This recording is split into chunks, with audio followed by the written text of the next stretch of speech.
Blessed be the God and Father of our Lord, Yahushua, who hath blessed us with all spiritual blessings in heavenly places in Yahushua, according as he hath chosen us in him before the foundation of the world, that we should be holy and without blame before him in love, having predestinated us unto the adoption of children by Yahushua, to himself, according to the good pleasure of his will, to the praise of the glory of his grace, wherein he hath made us accepted in the beloved.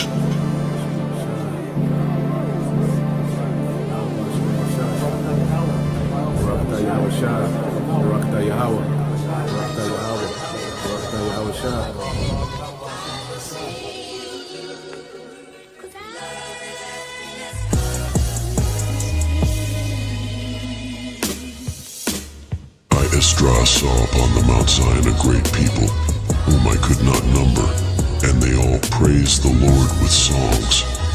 And in the midst of them there was a young man of a high stature, taller than all the rest, and upon every one of their heads he set crowns, and was more exalted, which I marveled at greatly. So I asked the angel, and said, Sir, what are these?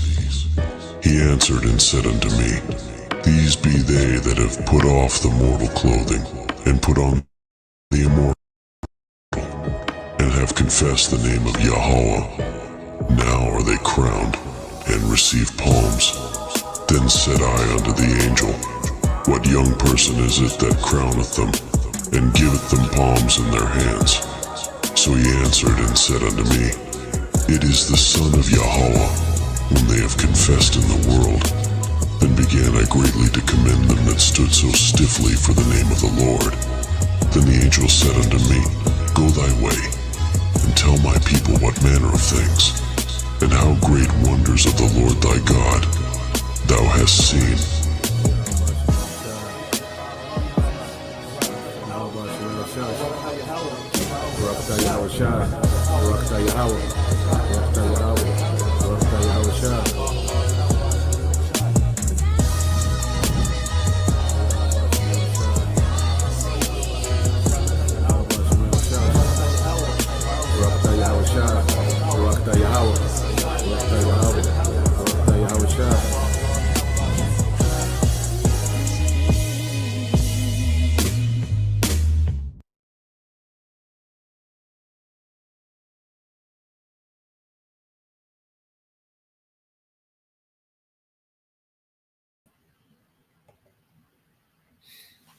All right, Shalom.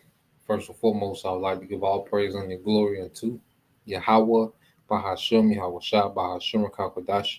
Double honors unto the apostles and the elders of GMS who rule well, teach well, being great examples towards younger brothers, and peace and blessings and salutation to the hopeful lake out there pushing his word and truth and in sincerity across the four winds in the name of Yahweh Bahashem, Yahweh Shah, pushing to get up out of here. Shalom to the hopeful lake, the believers, the listeners who have came back to the obedience of the scriptures through faith in Yahweh Bashim Al Shah. All right, well, I want to get into today, to continue on in the book of First Kings. All right, we made it to the third chapter. All right, and in this chapter, okay, we're going to see King Solomon, okay, be solidified, in his rulership, by asking for wisdom. This is, the famous chapter in which, the Most High comes to King Solomon in a dream, and King Solomon, wants wisdom, and as we understand, we fell away, from all wisdom. We lost everything as a people. All right, and the Lord, is building us back up. All right, it's the house of David, the dynasty of David, and we're being built up with wisdom, because we're rich, in faith, we're rich in wisdom. We have abundance in both, okay? And it's leading, okay, to a physical kingdom, all right? Which it says that, matter of fact, let's get that in the wisdom of Solomon, all right? Because we got to go back to it, okay? This is the wisdom of Solomon, chapter 6, and verse, matter of fact, I'll just go to it.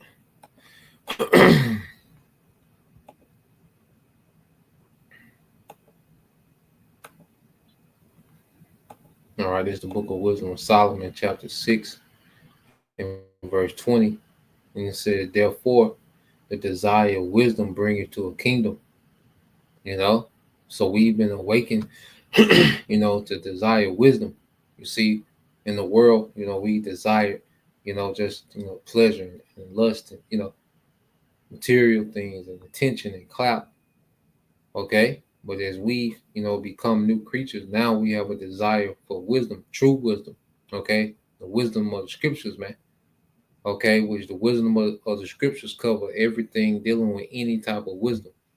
We're going to get into as we get on in the chapter. Okay. It says, if your delight be then in thrones and scepters, O ye kings of the people, honor wisdom. Okay. Honor wisdom that ye may reign forever. Okay. So this wisdom that we have, is bringing us to a kingdom, and not just any kingdom, a kingdom in which we will reign forever under Yahushua. Okay. So when you go back here to 1 Kings 3, there's an example, of King Solomon. He honored wisdom, okay, and he was rewarded. So let's go here to 1 Kings 3. I'm getting an NLT. All right, this is 1 Kings 3.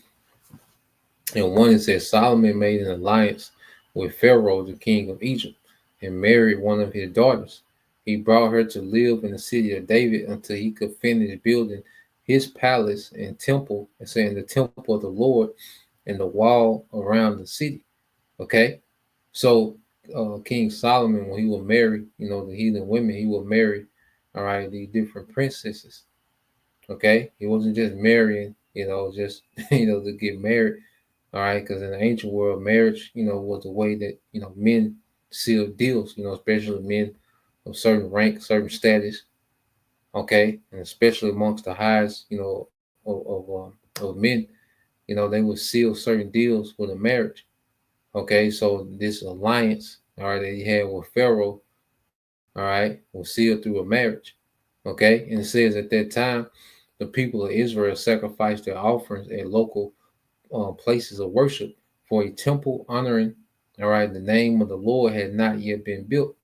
Solomon loved the Lord and followed all the decrees of his father David, except that Solomon too offered sacrifices and burnt incense at the local places of worship. So this is King Solomon, all right, young, in his right mind. This is King Solomon, young, humble, okay, before, the latter part. All right. And let me look it up.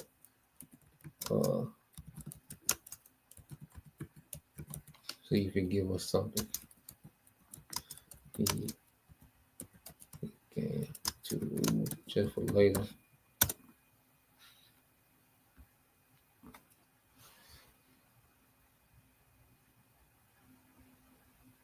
All right. So keep reading on. And it says, Solomon loved the Lord and followed all the decrees of his father David, except that Solomon too offered sacrifice and burnt incense at the local places of worship. The most important of these places of worship was at Gibeon. So the king went there and sacrificed 1,000 burnt offerings. That night the Lord appeared to Solomon in a dream, and the Most High said, what do you want? Ask and I will give it to you. Okay, so this is the Lord, all right, coming to, King Solomon in a dream, and he's asking him, like, what do you want? Unless that sacrifice was accepted. Okay.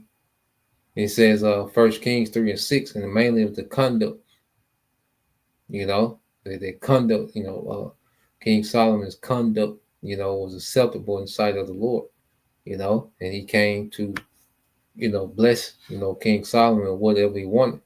It says Solomon replied, you show faithful love to your servant, my father David, because he was honest and true and faithful to you, and you have continued your faithful love to him today by giving him a son to sit on his throne.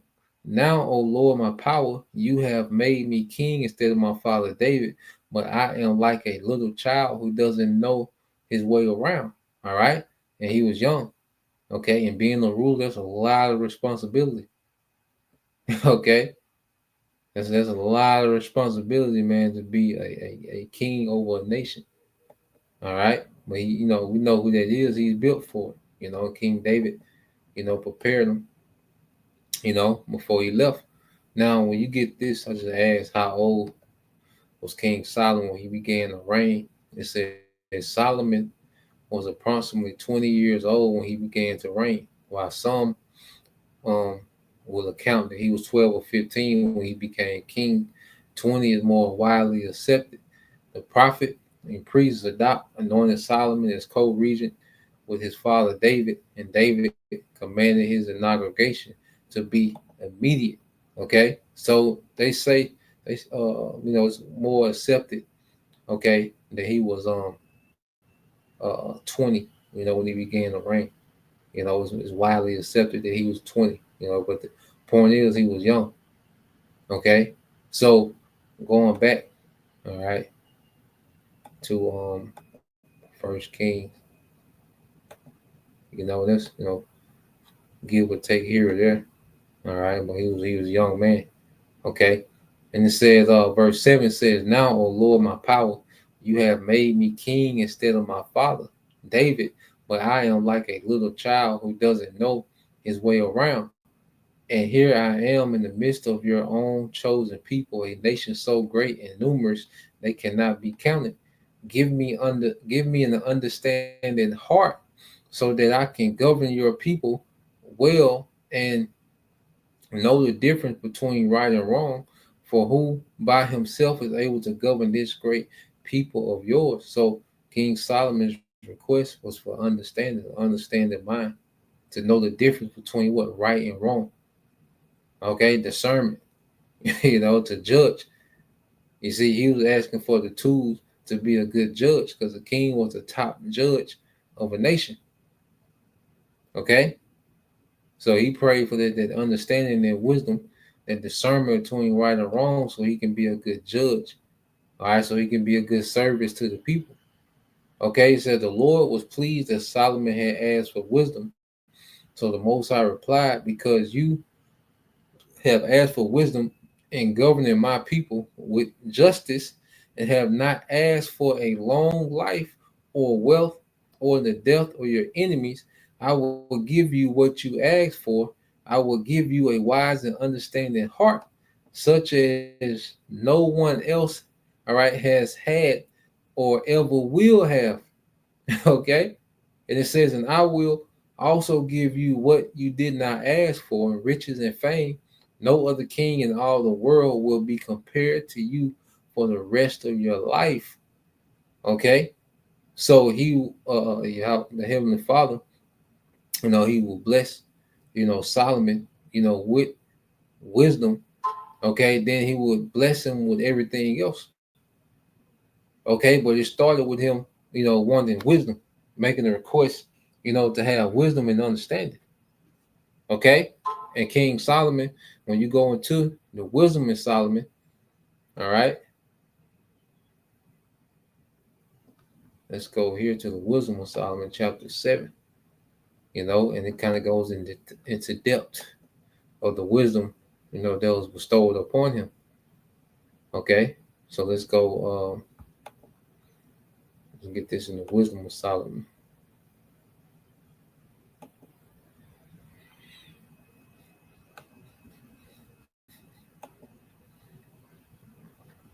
All right, so let's get this in the wisdom of Solomon. All right, chapter 7. And we're going to start at verse 7. It says, "Wherefore I prayed, and understanding was given me. I called upon the Most High, and the spirit of wisdom came to me." Okay? So he's speaking of that account in First Kings, the 3rd chapter. As he made those sacrifices, you see, he prayed, wisdom, eventually the Lord, came to him. Okay? It says, "I prefer her before scepters and thrones, and esteem riches nothing in comparison of her. Neither compare I unto her any precious stone, because all gold is respect of her is as little sand, and silver shall be counted as clay before her. I love her above health and beauty, and chose to have her instead of light, for the light that cometh from her never goeth out. Because this wisdom, you see, the wisdom from Yahweh Bashima Shai is created to be immortal.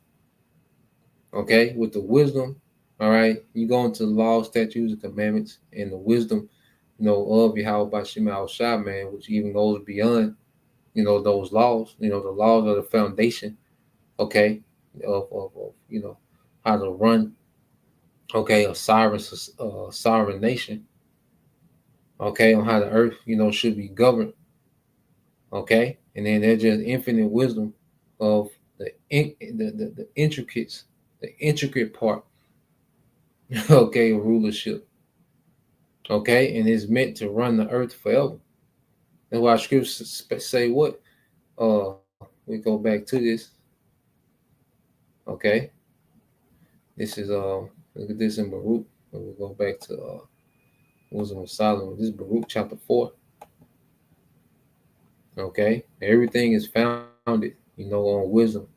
Could get to enjoy, wealth, to enjoy, women and children, and okay, to enjoy, the resources. Well, there's a wisdom to it. All right, to truly enjoy things, well, there has to be a wisdom, okay, in the picture, man. All right, because people have wealth and particular thing, but there's no wisdom. Okay, because wealth without wisdom can be self-destruction, destructive to other people, as we see with Esau Edom, because he has the wealth, he has the resources, he has the material thing, but he doesn't operate in the wisdom of Yahweh Shem Al Shai, and it's self-destructive to himself and to everyone else. Okay, it's terrible when you have resources and power without wisdom. Okay, it says this is Baruch 4:1. It said, this is the book, all right, of the commandments of the Most High, and the law that endureth forever.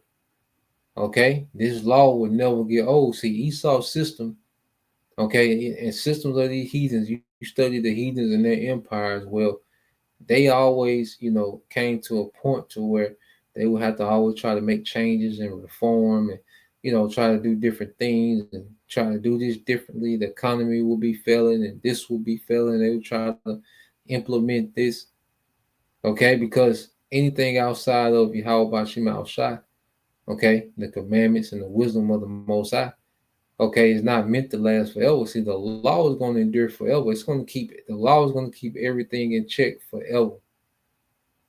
Okay, and it says, all they that keep it shall come to life, but such as leave it shall die. Okay, so the wisdom of Yahweh Bashim Al Shai is a light that never goeth out. Okay, the light of all these other empires, okay, eventually went out. Okay, because they wasn't given the wisdom, that breath, okay, from Yahweh Bashim Al Shai to rule forever, man. That's only for Israel. That's reserved for Israel. Okay, so you go back. If I didn't mean to do that, let's go here. Back to Wisdom of Solomon, the 7th chapter. The Wisdom of Solomon, it's a heavy book. Let's go back. Wisdom of Solomon, chapter 7.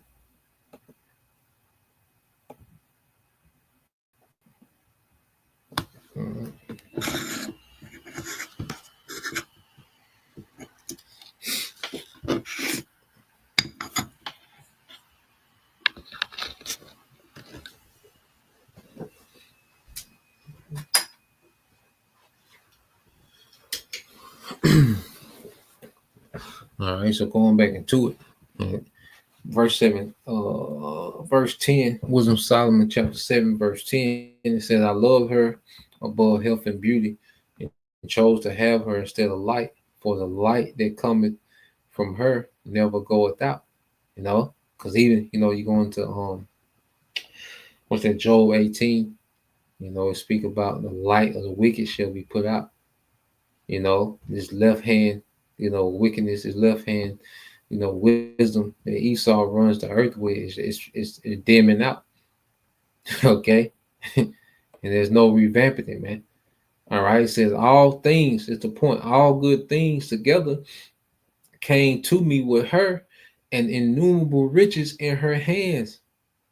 Okay. So all good things came, all right, to me with her, which is wisdom, and innumerable riches in her hands. And I rejoiced in them all because wisdom goes before them. And I knew not that she was the mother of them all. So the mother, what does a mother do? It births things, man. Okay. So when you go into riches and power and wealth and resources, wisdom births these things. Okay. Peace. You see, wisdom it births these things, man. Order. Okay. Because you go here, let's go to the next. Um, Wisdom of Solomon, chapter 8.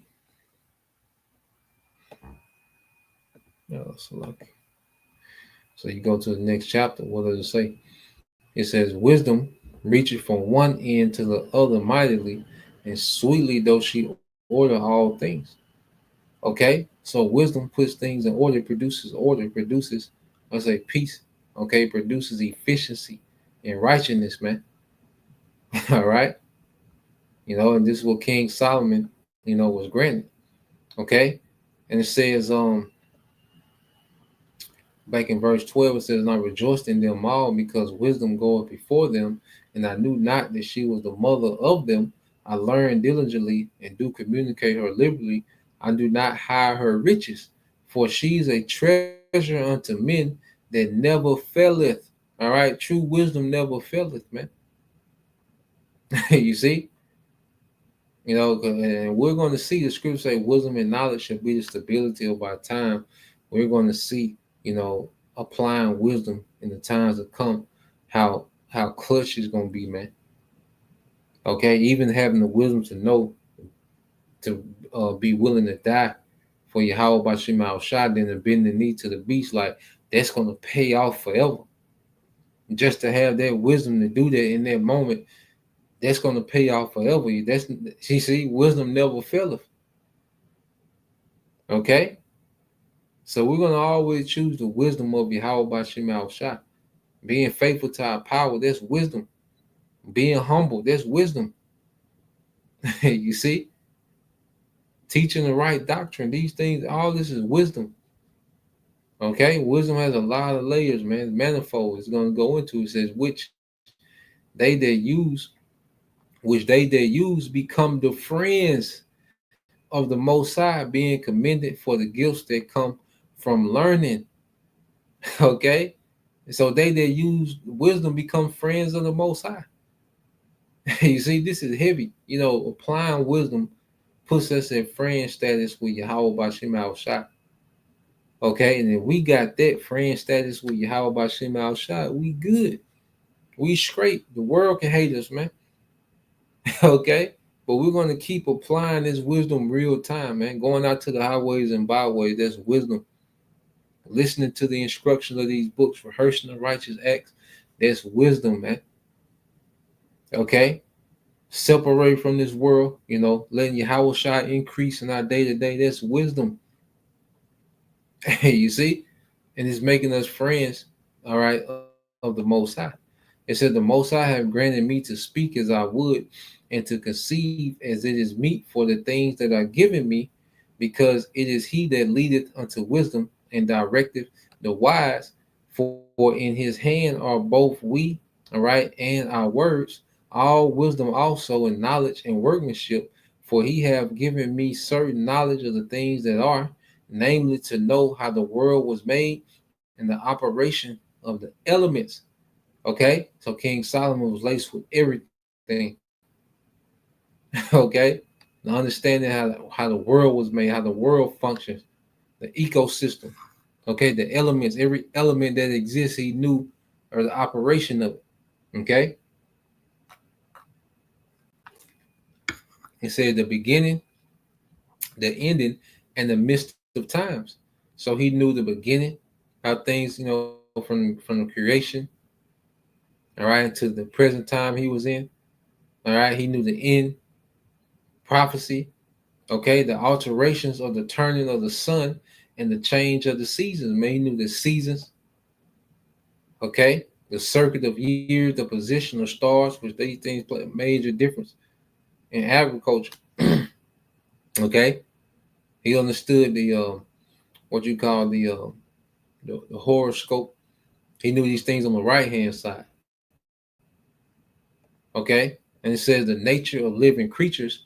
All right, you know what they would call like a zoologist today, and the furies of wild beasts, the violence of the winds, the weather, and the reason of men, psychology, the diversities of plants and roots, the herbs. Okay, so King Solomon was laced with everything, man. And see, we're getting this wisdom back. You know, brothers are tapped in. You know, some brothers, are tapped in. You know, when it comes to these things, man, brothers is becoming more and more wise. You know, when it comes to just the knowledge of the earth. You know, what is building, what is the herbs, what the diet. You see, the music. What the frequencies of music, and brothers is tapping in. Okay, and we're just going to constantly increase, man. And there's just so much wisdom to look forward to, man.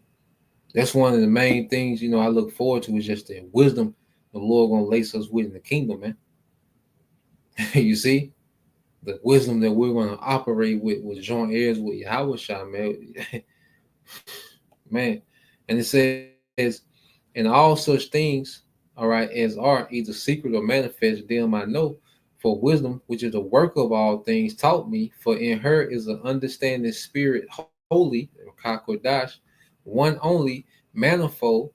Okay, because wisdom can be applied from so many different angles, so many different levels. Okay, subtle. All right, knowing how to, be subtle, man. Okay, knowing how to be low key. Know how to be, how to maneuver around and through things. Lively. All right, clear. Because wisdom make you excited, man. When you have wisdom, like learning new wisdom is like an excitement, it's like a rush. It's like a natural high. Learning, new wisdom is lively, man. Every day waking up excited to learn something else, man, to add, to the repertoire, man. Okay. Reading on. Yeah, I'm gonna get there with the brother. Yeah. Reading on, it says undefiled, plain, not subject to hurt, loving the thing that is good, quick, which cannot be letted, ready to do good. Okay. It says kind to man, steadfast, sure, free from care. Hey, because when you look at kind to man, that doesn't mean that you're just passive and you're just you know just gullible, just giving everybody passes. No, kind to man, when you really go into it, if you go into the law, all right, and you had adultery, well, what will happen? The man and the woman, all right, will be put to death. Well, guess what? That's a kind act to everyone else, especially the people that's involved in that situation, man. The man that was done to, well, that's an act of kindness, man, for everyone else. You will stone the lazy son. Guess what? It's an act of kindness for everyone else. Okay, so being kind to man ain't just teddy bears and being passive and just being gullible. That ain't what they're speaking on. Being kind to man, all right, is having the wisdom to do the right thing. Okay, that's being kind to man, judging in righteousness, man. Okay, because one person or one or two people, all right, getting judged, is an act of kindness for everyone else, man. That's why scriptures say you will judge them in front of everybody to keep wickedness from Israel, to keep things from becoming the culture, man. Okay, to keep wickedness from becoming the culture, and we see now, because there's like a torment dwelling in this society with these people, man, where wickedness is unchecked.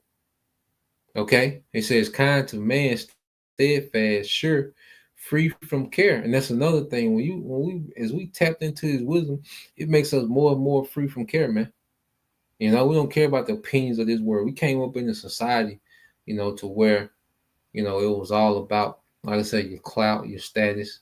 You go to high school, junior high, high school is all about your clothes you wear, your status, your clout, your this, your that. Being an athlete, being the street nigga, the hood famous and all. It's just a whole bunch of things that mean nothing that used to occupy our mind. Okay, but as we mature in wisdom, we become free from care, man. The things that these people care about, we don't. All right, and then we're not worried about the people how they react to this truth, man. We free from care because we know, okay, that the Lord is giving us a chance at mercy. Okay, and He's giving us a chance to be joint heirs with Yahweh. Even we don't care about, because people, they dedicate them lives to making so much amount of money, trying to get here by this age and here by this age. Well, we know we're here for a temporal situation, man. We do what we can in that situation. We're proactive, responsible, adults according to our obligations, man. Okay. And we don't have, that burden of trying to be here at this age and be here at that age. Nah, man, we free from all that care, man. We don't care what the world thought we were supposed to be, or our family thought we were supposed to be. We free from care, man. The opinions of Eve, trying to live up to Eve's standards. We're free from that care. Okay? Trying to fix black people. We're free from all that, man. Wisdom frees us from that because we know what it is now. We understand where this is heading. We know, according to prophecy, okay, how it ends. There's already a solution to every problem in the earth. And we know that through wisdom. So it makes us free from care. Okay? It says having all power, overseeing all things, and going through all understanding, pure and most subtle spirits. For wisdom is more moving than any motion. She passive and goeth through all things by reason of her pureness, for she is the breath of the power of the Most High. All right, a pure influence that breath that Adam received. Okay, is the breath that we receive. Ezekiel 37. Okay, and it said that breath of life, man. Okay, and it opens us up to all these things, man.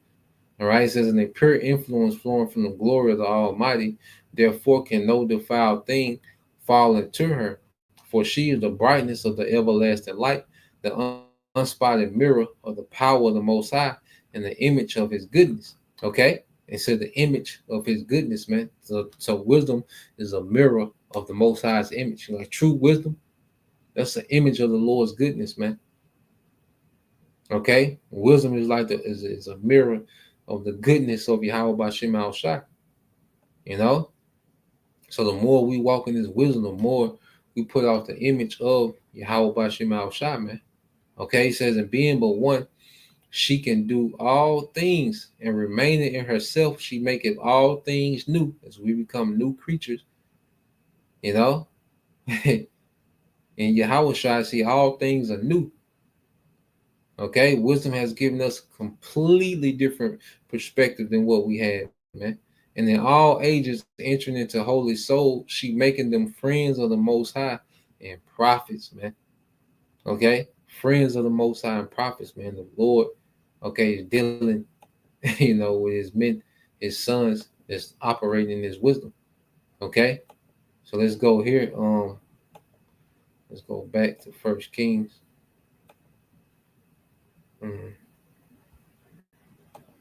Third chapter. See, brothers got a few off the comment board. All right, this is the brother Young Yasha'Allah. All right, wisdom of Solomon. All right, chapter 8, verse 16 says, after I come into my house, I repose myself with her, for her conversation have no bitterness, and to live with her have no sorrow, but mirth and joy.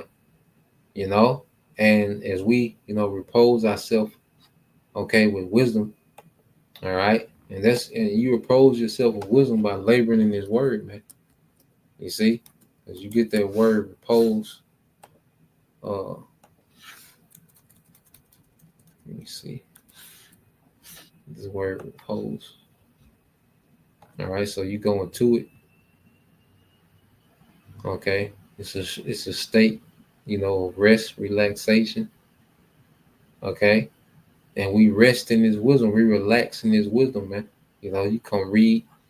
As you study. You get into this thing. We're reposing ourselves. With wisdom, man. You know, it says, for a conversation have no bitterness, and to live with her have no sorrow but mirth and joy, because wisdom is all about an upgrade, making things more efficient, making things less complicated, simplifying things. Okay? Wisdom, gives us the game to maneuver, okay? To not get caught up in the mix and in the trap and in the snares and, in the unnecessary. Okay?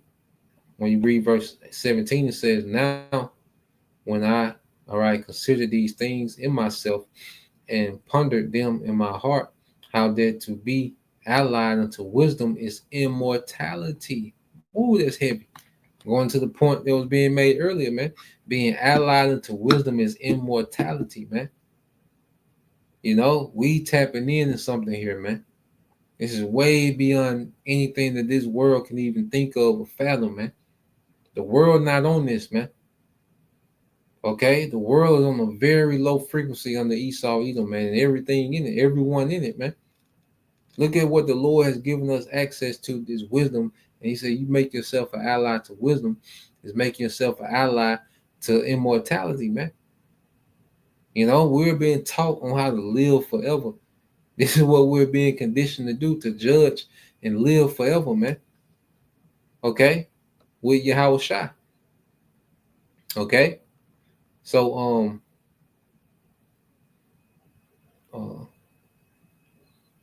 let's go here. This is the brother, all right?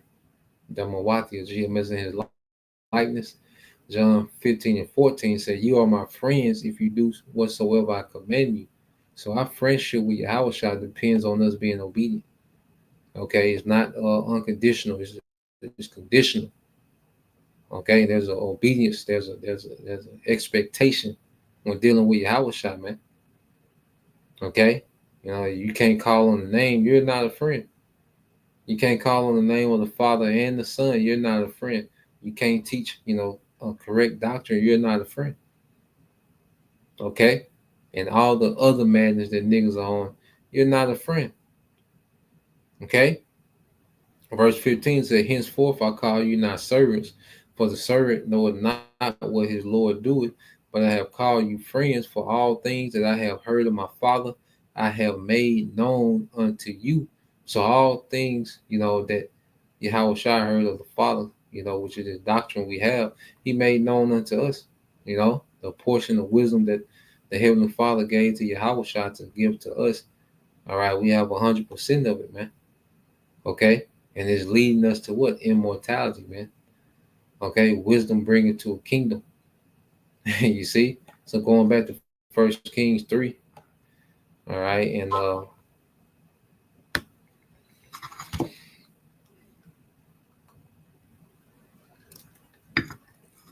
14 it says, and if you follow me and obey my decrees and my commands as your father David did, I will give you a long life. And then Solomon woke up and realized it had been a dream. He returned to Jerusalem and stood before the ark of the Lord's covenant, where he sacrificed burnt offerings and peace offerings. Then he invited all his officials to a great banquet. Okay, so he woke up, from that dream. Okay, now this 1 Kings 3:16 says, sometime later, two prostitutes came to the king, all right, to have an argument settled. The word prostitutes. Okay, some niggas lose it. Okay, Jake, man, you hear that word, and Jake act like they just come from this like nigga culture, just this wholesome, culture. Everybody goddamn prostitute, man. Okay, well you had prostitute. This wasn't the ideal, career for a woman. Okay, but it happened. All right, things happen, and the women will have to do that, to make it. Now you had, there's a difference between the harlot and temple harlots. All right. Now let's get what a temple harlot is. Okay, and I say being a harlot wasn't a position of honor, in Israel. Okay, but it was, certain women, due to certain things. All right, and they will have to turn, to prostitution, to support themselves, man. All right, let's go here. Matter of fact, okay, you know, get out of here.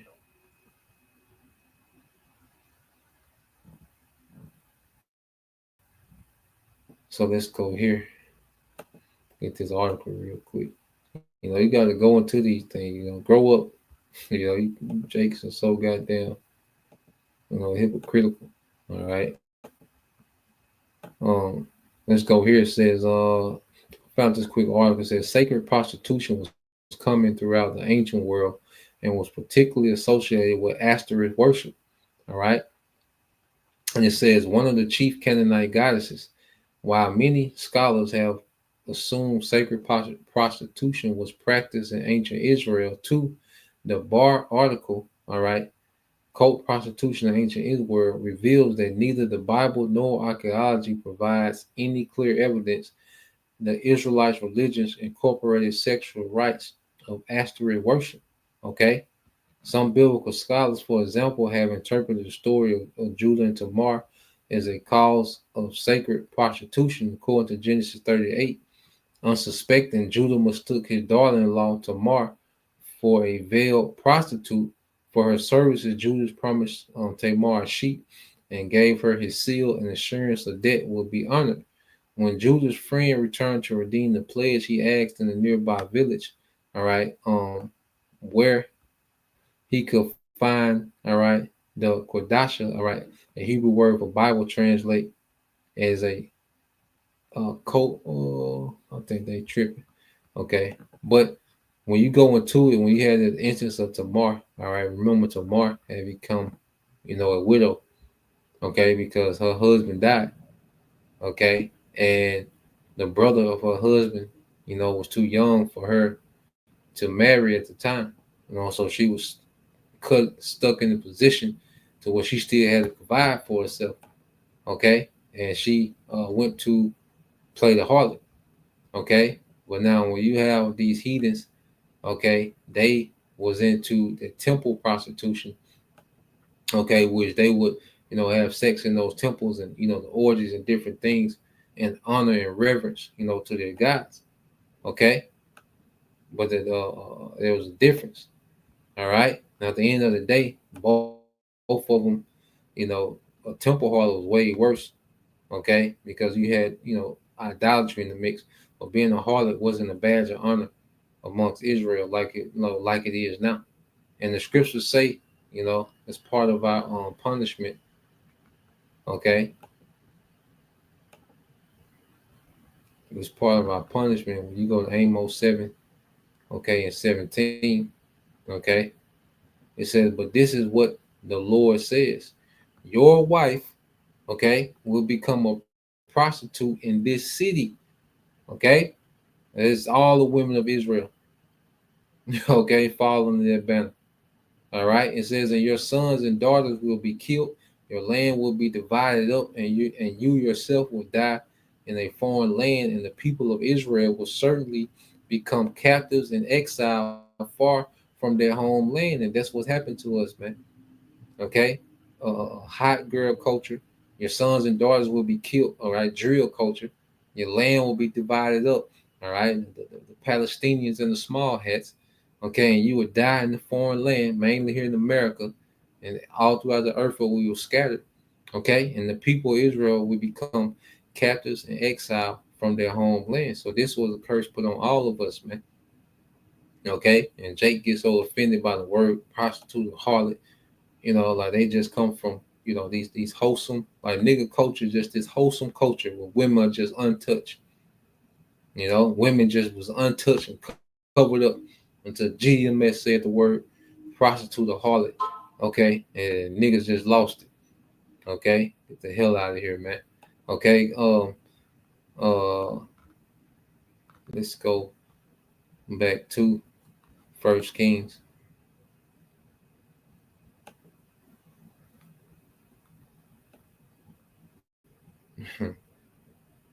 All right, this is First Kings 3:16 says, sometime later, two prostitutes came to the king and to have an argument settled. It said, please, my lord, one of them began, this woman and I live in the same house. I gave birth to a baby while she was with me in the house. 3 days later, this woman also had a baby. We were alone. There were only two of us in the house, but her baby died during the night when she rolled over on it. Then she got up in the night and took my son from beside me while I was asleep. She laid her dead child in my arms and took mine to sleep, all right, beside her. And in the morning, when I tried to nurse my son, he was dead. But when I looked more closely in the morning light, I saw that it wasn't my son at all. Then the other woman interrupted, it certainly was your son. The living child is mine. No, the first woman said, the living child is mine and the dead one is yours. And they argued back and forth before the king. So they're arguing about, this child. One woman, rolled over, and, one harlot rolled over and crushed her child. Okay.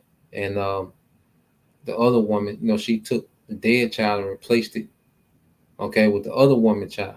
All right. It says, then the king said, let's get the facts straight. Both of you claim the living child is yours, and each says that the dead one belongs to the other. All right, bring me a sword. So a sword was brought, all right, to the king.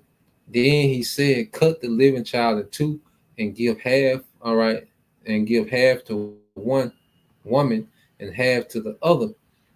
Then the woman, who was a real mother of the living child, and who loved him very much, cried out, oh no, my lord, give her the child, please do not kill it.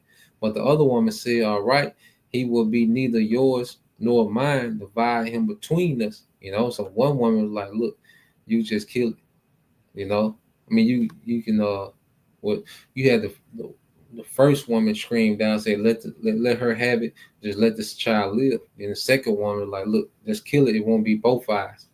Okay. She had no, empathy. Okay, so then the king said, do not kill the child, but give him to the woman who wants him to live, for she is the mother. And what did King Solomon play on? All right, on human reasoning, the reason of humans. He went into that in the wisdom of Solomon, that he knew the reasonings of men, psychology, so he used the woman's nature, okay, in the situation. He provoked the real mother, all right, and she tapped into that nature to let the child live, all right, because a woman's spirit is to let she's a nurturer, so she goes all out, to secure, her child's safety. Okay, you see, so he played against what, the mother's nature, man, and he knew, okay, well, this is all right, the mother, based off the reaction. It says, when all Israel heard the king's decision, the people were in awe of the king, for they saw the wisdom the Most High had given him for rendering justice, man. And he was, became famous for that. Even in today, I think they have a saying in the courtrooms, when both sides, want to negotiate, they say, let's cut the baby in half, even in courtrooms today. Okay, let's see. Let's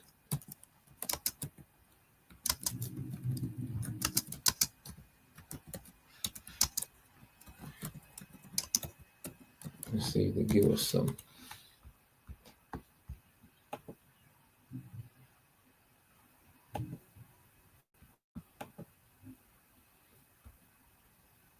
Mm.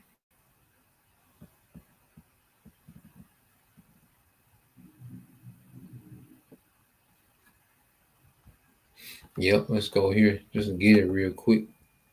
All right, just show you how wisdom. When you go here, what he did. Uh, so you have this term in the courtroom. They said the phrase "let's cut the baby in half" or "splitting the baby" refers to a compromise or settlement where both parties in the dispute receive a portion of what they want, often implying a less than ideal or even harmful outcome for all involved. The phrase, okay, originates from the biblical story of Solomon's judgment.